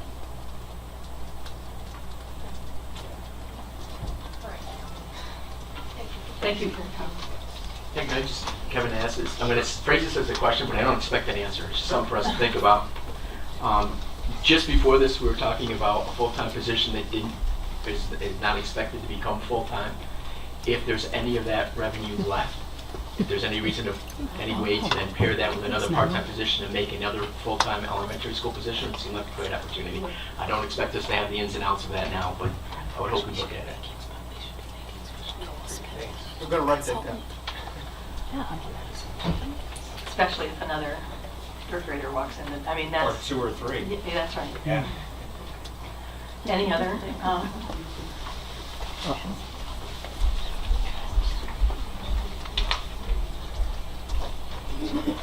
Hello. I'm Allison Kenyon. I'm a current pre-K teacher here at HCS. And I just wanted to talk a little bit about that number in the front loading, which is very important, has always been very important to Hamilton Central. My girls have been lucky enough to have small class sizes all the way through, except for maybe 5th grade where they did a similar thing as they are thinking about doing in 3rd grade. Currently, in my pre-K class, I have 18 students, and Ms. Briggs has 18 students, which is more than we've ever had in years past since I've been here. We've always kept it at 16. So my understanding is that we added more spots so that we could give more kids opportunities, which sounds great on paper. It's a lot of students. It's a lot of little students who we are the first people evaluating them. You can imagine the challenges of that. Some of our students came in with IEPs, and with IEPs, there are certain requirements that come along with that, and additional staffing is part of some people's IEPs. So when we put additional staffing in a classroom of 18 preschoolers, it's because their IEP says it. It's not to limit the numbers. So I agree that front loading in 2nd grade is great. In kindergarten, I'm so happy because I think the teachers in kindergarten will have a great year, hopefully a better year than our pre-K has been since it's so large. I would like you to consider in the future thinking about front loading in pre-K too. We are the first people that see them, and it's important there too. We are a pre-K 12 building, and we should be thinking about our littlest learners. Thank you. Any other participation at this time? Okay, that brings us to new business, and we have several appointments for tonight. Can I have motions to approve the appointment of Shannon Byrne as a full-time probationary mathematics teacher at step 1 of the salary schedule, effective September 1st, 2017, as recommended by the secondary principal and the superintendent? Any discussion? All in favor? Aye. Can I have motions to approve the appointment of Emily Freeth as a part-time .67 FTE probationary social studies teacher at step 1 of the salary schedule, effective September 1st, 2017, as recommended by the secondary principal and the superintendent? Any discussion? All in favor? Aye. I have motions to approve the appointment of Ascend Denise Cabas as a full-time probationary school counselor at step 2 of the salary schedule, effective September 1st, 2017, as recommended by the elementary principal. Any discussion? We got somebody we got somebody that's Congratulations is the discussion, I guess. All in got favor? someone we like. Aye. Hey. Can I have motions to approve the probationary appointment of Patricia Maksari as full-time .9 FTE, a part-time .9 FTE teacher, aide at step 1 of the salary schedule, effective September 1st, 2017 through June 30th, 2018, as recommended by the director of PPS and the superintendent? One second. Any discussion? Can I ask why the wording is so different in this one than the other ones? Teacher? Just probationary appointment? Okay, so that's... Our teacher is part-time, our teacher is for 1 year. 1 year. Okay, so just, okay, thank you. Okay, all in favor? Aye. Can I have motions to approve Patricia Maksari to the... No. Oh, no, I'm sorry, my fault, you're right. I'm sorry. to the substitute list as recommended by the director of PPS and the superintendent? Oh, second. Any discussion? All in favor? Aye. Can I have motions to approve the fall coaches as recommended by the athletic director and the superintendent? Oh, second. Any discussion?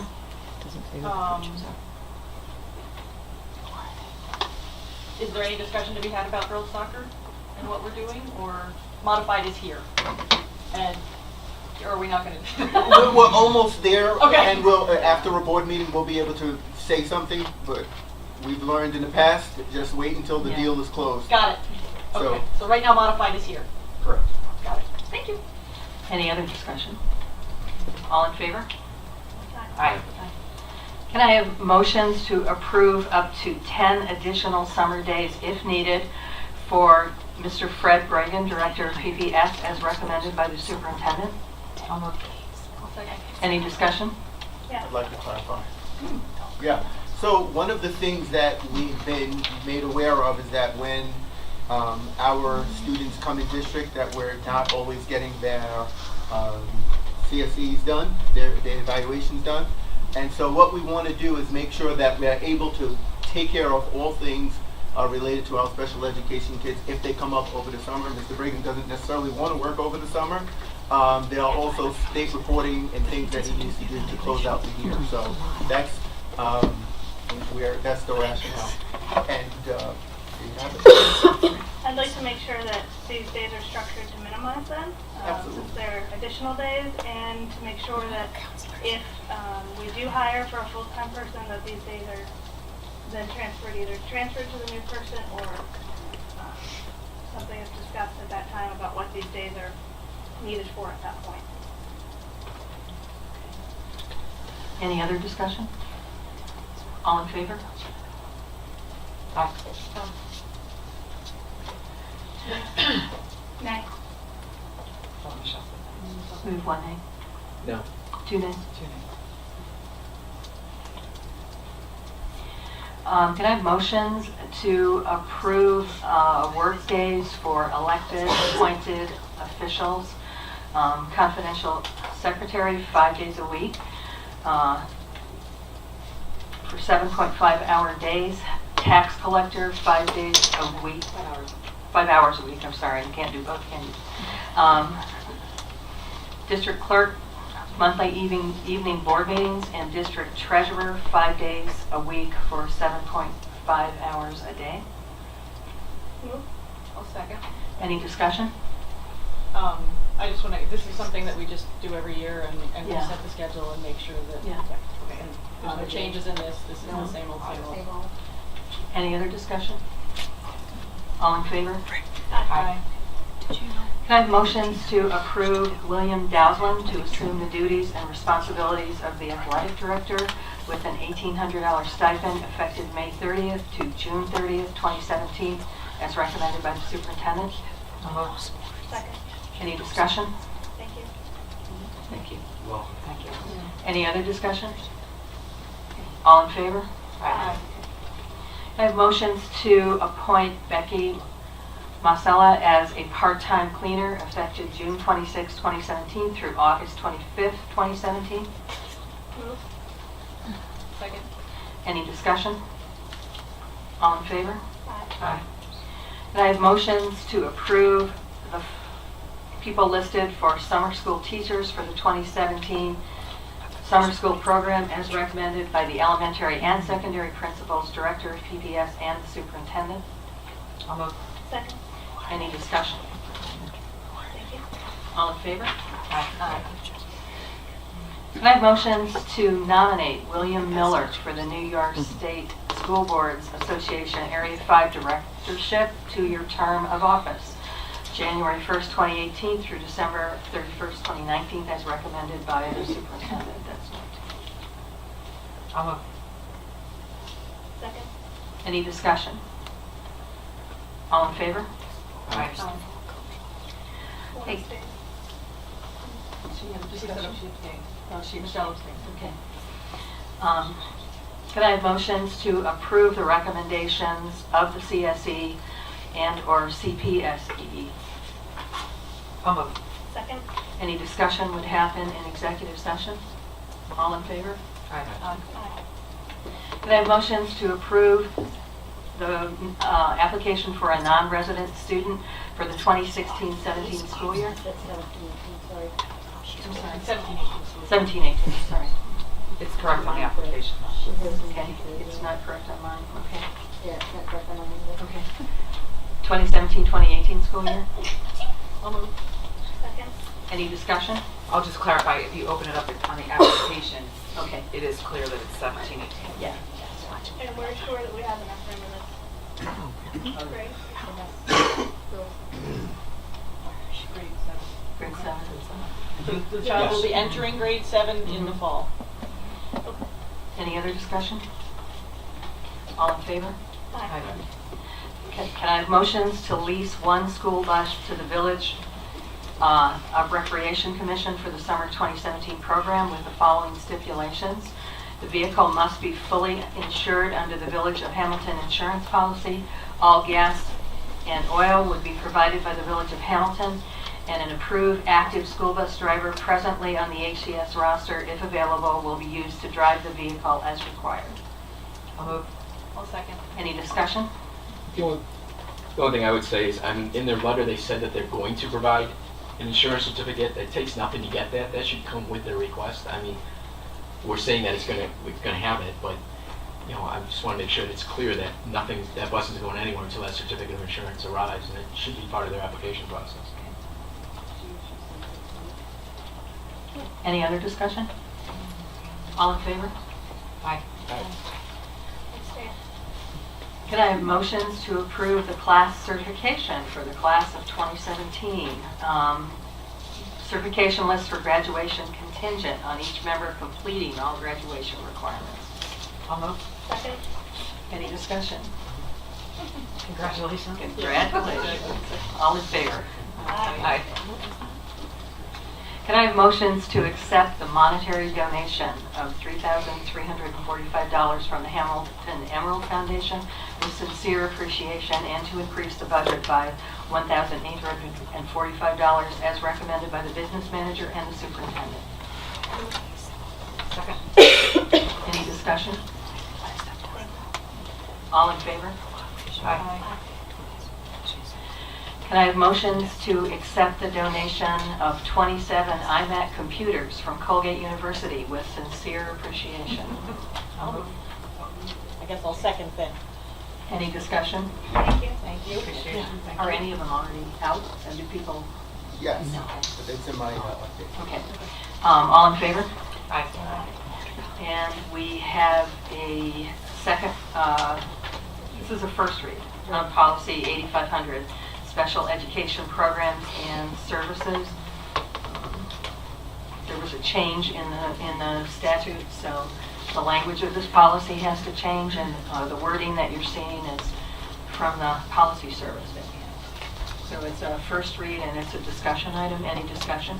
Yes, I hope that the special ed department is also being included in talking about this for all levels of special ed, so that anything that needs to be added to this policy is added while we're looking at it. There probably at your next board meeting will be a regulation that goes with this policy, because the policy basically outlines what we have to have, and the regulation, I think, is being written by people in the building, and Well- it'll make that more detailed. The information that I have, I spoke to one of the senior special education teachers, and what the regulation is saying is something that we already do, that we need to codify. Because right now, when someone comes in and needs this, it goes to the PPS director and we do it. We have to just codify it, and more to come. And there will be a first reading of, in effect, the process. I called the policy service, and they don't have one, and they said, most people just create their own and just follow it. But And so- Terry and Paul are working on the policy revisions? No, we won't work on the regulation. The policy revision is basically just a restatement of the law.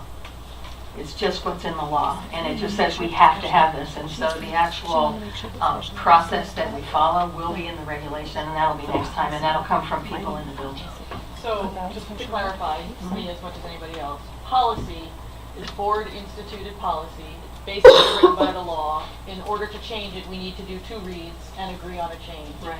Regulation is attached to the policy, Or it but can is be. created within the building. It can be. And then what needs to happen in order to change a regulation? It's much less We difficult don't- to change a The regulation. superintendent's Yeah, regulation. we don't have to approve it, but we do have to read it. Okay, so the So they're two different things. The policy is law-driven. This one. This, Yeah. yes, correct. Yeah, In this this one case, is this not- policy is law-driven. not and- everyone And then the is. regulation is what we are doing with the law. That's right. And that's where the teachers right. are part of, but that's where the teachers and the staff in that department are part of. This one came about just because the law changed. Yep. So. Okay, any other discussion about that? Okay, we had 3 administrators' reports. Any questions or discussion about those? Yeah, I have. Paul? Bill, on yours, you mentioned the people that are graduating and their future plans, which is great. It's nice to see. I was just curious, does that represent everyone who was attending high school classes this year? I guess my question comes down to graduation rate, basically. I mean, if I just look at the people there, then it would be 100%. But if there's anybody who attended classes this year that weren't represented in that, We will not have 100% graduation rate this year, based on the cohort that entered in 9th grade. okay. Thank you. Yep. Okay, any other questions or discussion? Okay, we have a superintendent's update. I'll do it in 2 parts. One, as you mentioned, we had received 27 iMac computers from Colgate University, which we are very thankful for. A handful of them have been given out. I stopped our teacher's classroom the other day, and when I asked her about it, she was very happy because the computer she had before just really didn't, it was more of an obstacle than what she has now. This is the first time I'm publicly saying we did not get the 21st Century Grant, whereby Sherburne, Elborough, Madison, Morrisville, and Hamilton teamed together to try and get this grant. It was up to $4 million over 4 or 5 years. We don't view that as a loss. It was the first time that rural districts got together. Most of the monies that would get distributed went to city districts. A few other districts got in. But we are also learning the process and navigating that new space for us. I'm happy to report, working with the team and Bill and others, the football appeal for our secondary football has been approved with Waterville. That's a go. We had to appeal it because the section turned it down, but it worked out, so thanks. And we'll be meeting with the parents later on once we figure out more details, but it is a go. Moving forward, we have 2 teachers sampling the latest version of the smart board, and I will read a portion of a memo that kind of outlines, well, I won't read it, I'll just tell you that 2 math teachers, one has had it and one now has it. They are expensive. They're about $8,000. But the smiles that the teachers have when they're working with this, this is a good thing. I even took a picture and put it on Twitter. You always want to see people smiling and vouching for the technology before you purchase it. And so this is a little bit of the Costco taste before you buy. And so we were able to do that, and thank you, Ms. Lobster, for arranging that. So far so good, and I wanted to report that.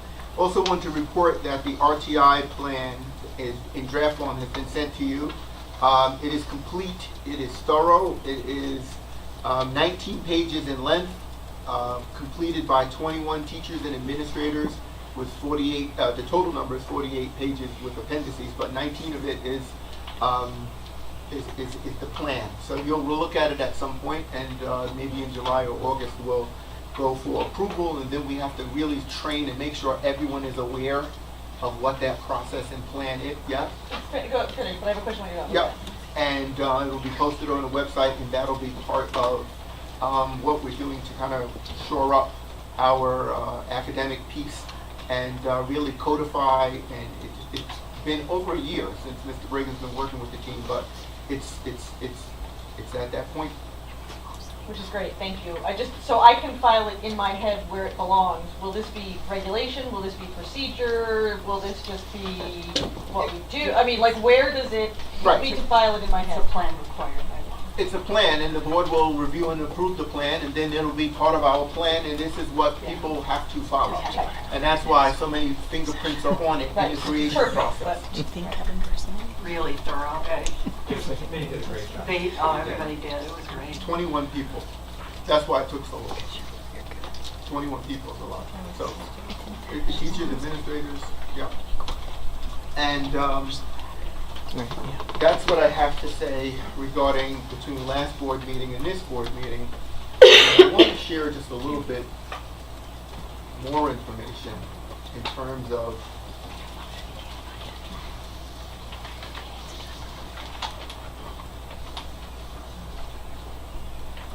the status of the district. And there's part of me leaving my jacket off, and it's just too hot. I wanted to just stand here and reflect. I was watching my training. I'm a historian. I was a history teacher, which makes you tend to incline to love politics. And I was watching Ronald Reagan and Walter Mondale debate the other day, and Reagan asked a question which really resonated. Are you better off today than you were 4 years ago? And I was thinking about that, you know, as I look at Hamilton and look at the wonderful things that many people have really weighed in on to help us accomplish. I wanted to just put it out there that these are the things that we've done in 2 years, exclusive of the Hamilton Emerald Foundation, to which we're very thankful for, and the voluntary gifts from Colgate University, through lobbying, grants, and advocacy. We've been awarded $221,000 in funds to support our students. That's nearly 3 teacher salaries and benefits, or nearly 3.16% of the 16-17 tax levy. To put it in perspective, a legitimate tax cap of 2% for us is $140,000. So we brought in $221,000. Unfortunately, most of that money you can't use for staff, but there are other things we're able to do. Of course, last year we had an 100% graduation rate. That is virtually unheard of in a public, non-selective school in the country. Over the last 2 years, we've doubled the number of HCS students taking classes at Colgate University. We've dramatically increased teacher and community input by creating committees, technology, curriculum, tests, strategic planning, whereby multiple voices are heard and considered before important decisions are recommended to the board for action. We were named by Niche as one of the top 100 schools in New York State, and one of the things that the comptroller of New York State lowered our fiscal stress score from 13.3 to 3.3, which, like golf, the lower the better. And that's where we are in terms of district finances. And we're on the back end of creating a strategic plan for HCS. We currently have a core team of about 32 parents, teachers, and administrators from different parts of the community working together to design a plan that will help guide us for the next 5 years. And with all of those accomplishments, if I had to do it over, I would have spent more time connecting with people. And that's the big learning that I'm having as I go through this tremendous growth journey. So I'm proud of what we're doing. I'm proud of the people I work with. I'm thankful for the support. I'm thankful for the critiques. And I think by adding this structure of Super Tuesday, I've gotten a lot of feedback and good insights. And that's where we are as a district. There's more to do, but we certainly have accomplished a lot, and I'm thankful for the people around this room, and certainly the Board of Education, who volunteers their time to try and steward the ship. So thank you, and that's my update. Thank you. Here we have some information items. The budget vote analysis is there. Thank you, citizens. Hamilton. Great. Also, the senior class future plans. We need to have a little discussion about when you're going to have board meetings next year. They have been on the second Tuesday of the month. Thursday. We need to decide that now? We can't decide it next time. I was gonna say, I would like just have to put there together for our July 13th meeting. You will do it when we go through the meeting dates on the agenda. okay, because we have a board member, a new board member who's not here, so. That's So currently it's the second Thursday. What were you gonna say, Michelle? You started to say And we do have to have that one in April, put right down, Yeah. so you know that. And that has to be a Tuesday. I feel that it's hard to decide that tonight. And is that something that has to be decided here? publicly No, now? actually, we did that by email last year. Yeah, we Because have to- we I could get just two have to board make- members and, Basically, you yeah, just tell let's me. do it by email. You guys can do it by Erin email. needs to be involved with Yeah, that. absolutely. You just tell me what day and what week you want it out, Okay. and then I go through it for both of you. And that Thursday, July 13th is the set date. Yes. Correct. So Is I that would right? like to not decide on this. One of you, Yeah. will Ellen send out an email to Got it. everybody? Okay, that's good. And we have two other information items, 2018 payroll dates and the fact that the summer office hours will start on July the 3rd. What are the summer office hours? They're not on there. You work 32 hours versus 37 and a half, and the Fridays are always covered by one office, and by the secretary. So daily 8 to 4. 4, okay, and Fridays. Fridays, well, is it 8 to 4? But it's only one But office. it's only one, It's right, only one okay. office, and it's posted on It's the posted, board. okay. Just as long as it's posted. And just one other little point of information, our CTE students are graduating on the 12th, the 13th, and the 14th, and we'll have people going to those graduations each night, so if you want to attend a CTE graduation, let me know. Can you email the times and dates? I will, yeah, I'll be happy to do that. That brings us to our second opportunity for community participation.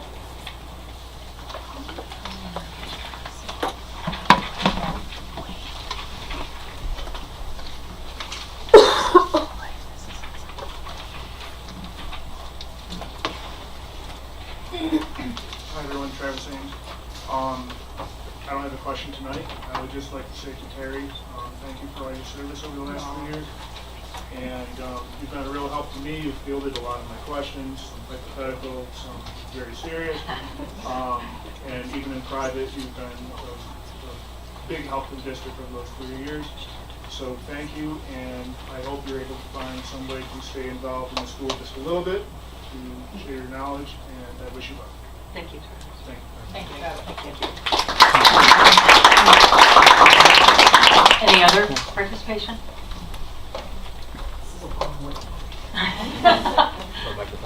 Her microphone's not actually doesn't quite work. working. Oh. Yeah. That's okay. I was just wondering if you were coming back tonight after I was executive. thinking about that. I was gonna try to answer that. We will do a vote afterwards, and we ran into a situation last time where I said at the very end that we wouldn't be coming back, and we actually needed to. So sometimes things happen in executive session. So I think last time we said probably. I can usually give you a probably not or a probably, but it isn't always. Sounds like a probably this time we will have action. We will have an action after executive session tonight. Thank you.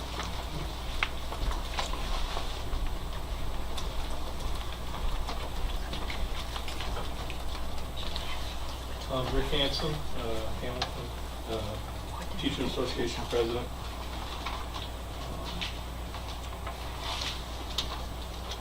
We hope that when you return from executive session this evening, you will not take any action that will ignore the clearly expressed sentiments of the HBS faculty. We'll come, if you're staying after executive session too, I need to tell you guys, we'll come out and let you know that we're done. Well, look. Any other community participation?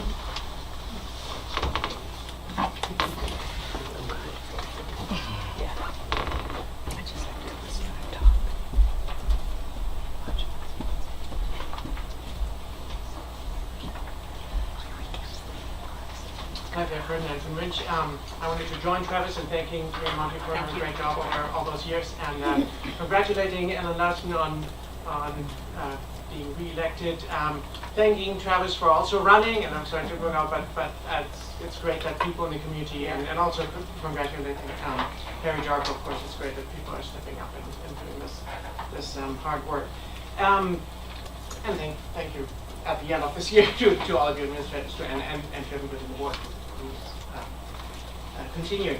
I just wanted to also say thank you for the new setup here. I love it. I love the microphones. It's much better easier to hear you guys. So thank you for listening to suggestions from the community. That's fantastic.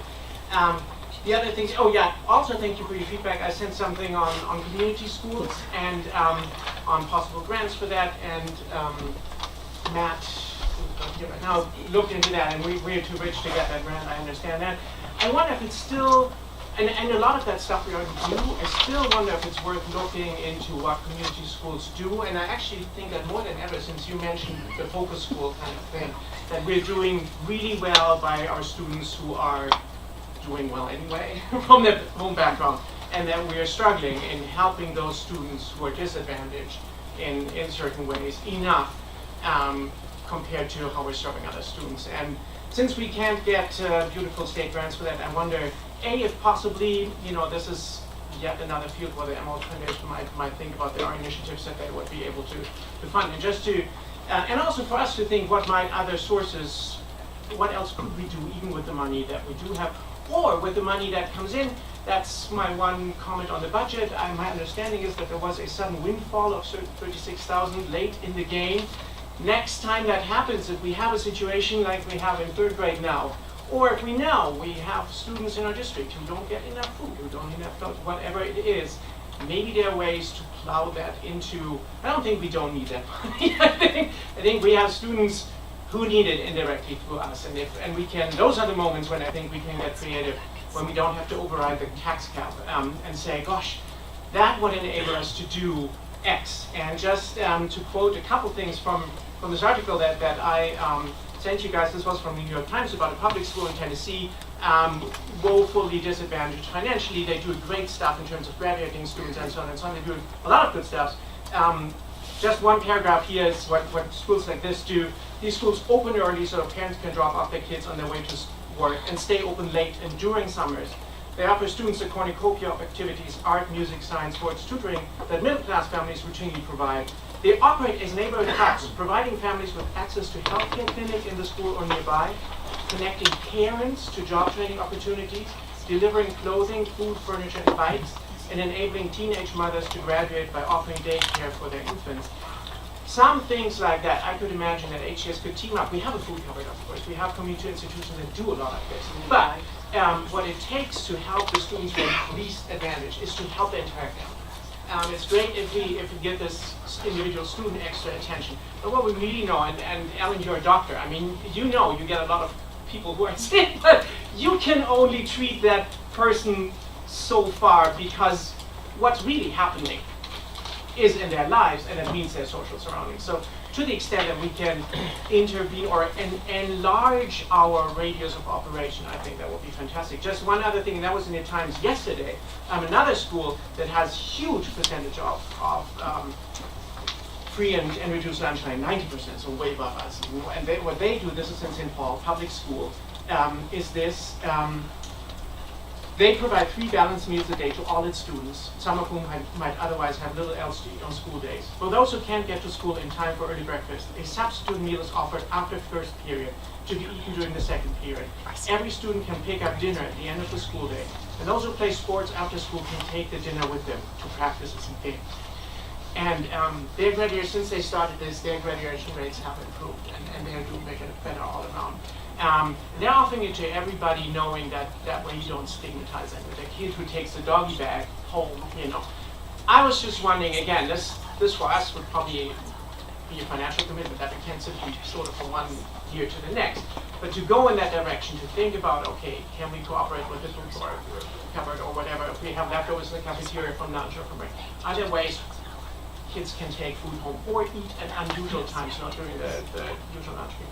Stuff like that, I think, might possibly help us. Also might help us get our graduation rate back to 100%. It was wonderful to have last year. I hope we'll have it again. And those might be strategies. No matter what happened, I don't know what happened, but but we'll get there where we want to be. Last thing also, and this is again with the flexible funding, I mean this, the problem with the grade fluctuation that was mentioned, and I understand the difficulty with, with the kindergarten versus third grade. Of course, this is one problem this year, but it's also kind of a structural problem with our fluctuation. So I wonder if we can think in more general terms about how can we deal with fluctuation so that if one year is a little weaker, one year is a little stronger, we are kind of prepared for that. And we have some kind of plan if there's an incoming class or whatever coming, all of a sudden we have a couple more, or we have a couple fewer. With our staffing, I don't know what that could mean. But since we have the advantage of being pre-K through 12, I would imagine we have more flexibility in assigning teachers possibly than other schools have that are really more rigidly compartmentalized. We have one grade group.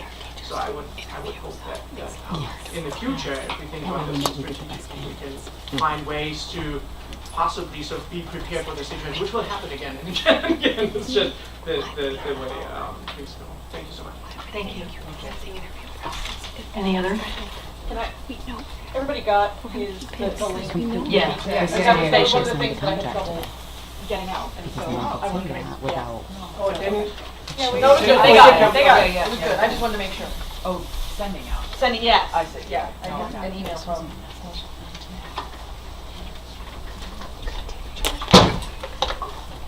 Two things. One, Ferdinand, just a comment on what you were talking about how we might be able to support what we need to do for our least advantaged, financially advantaged students. As far as the Emerald Foundation is concerned, of course, we're happy to help and look at proposals that might come our way with regard to that. Just as far as the board is concerned, and as far as all of you are concerned, we typically would prefer, and we were founded on the idea that we would support extras, those things that occur outside of the budget. We really don't want to be supporting things that naturally and ought to be supported by the district, by the budget, by the taxpayers. So it's a gray area, it's a fine line, but so as things come up with regard to that issue that are extras and things that might enhance something we're already trying to do, great, love to see that kind of thing. My second comment is more related to my other passion, which is soccer. Dr. A, you and I had a conversation earlier about rolling out the field, smoothing it out, getting rid of the tamping down those ankle breakers. I know, Brian, you're probably interested in this too. So, sorry, Coach would probably be interested in this too. Any update on that? The last time I checked, it was on his schedule of things to do, and it was going to be done. I had not checked with him, and Matt's not here, because Matt would know off the top of my head. Fortunately, it's been a rainy spring. I understand. But the ground's getting drier. I understand. Tomorrow. I'm on it though. Thank you. Thank you. Any other comments? Okay, can I have motions to adjourn to an executive session? I'll move. Second. All in favor? Aye.